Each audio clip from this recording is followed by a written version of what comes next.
வணக்கம்.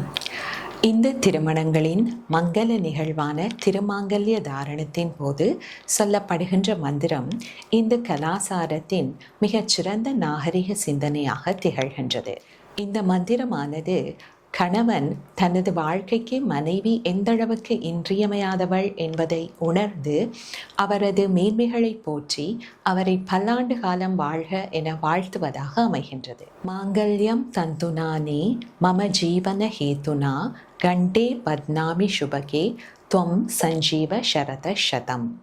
அதாவது, மம ஜீவன ஹேதுனா, எனது வாழ்வில் இன்றியமையாது இருப்பவளே, மாங்கல்யம் தந்துனானே, இந்த மாங்கல்ய நாணினை கண்டே பத்னாமி, உனது கழுத்தில் அணிவிக்கின்றேன். சுபகே, குணங்களில் சிறந்தவளே, துவம் சஞ்சீவ சரத சதம், நீ பல்லாண்டு காலம் வாழ வாழ்த்துகின்றேன்.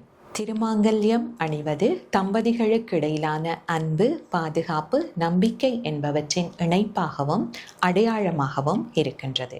இந்த திருமாங்கல்ய தாரணத்தின் போது போடப்படுகின்ற 3 முடிச்சுக்களில் முதல் முடிச்சு தம்பதிகளை இணைப்பதாகவும், இரண்டாவது முடிச்சு 2 குடும்பங்களை இணைப்பதாகவும், மூன்றாவதாக போடப்படும் முடிச்சு தம்பதிகளையும் சமூகத்தையும் இணைப்பதாகவும் அமைகின்றது. அடுத்ததாக இன்னும் ஒரு அழகான கருத்து, எண்ணத்தால், சொல்லால், செயலால் இருவரும் ஒருங்கிணைந்து ஒன்றாக நடை போட வேண்டும் என்பதாகும். நன்றி.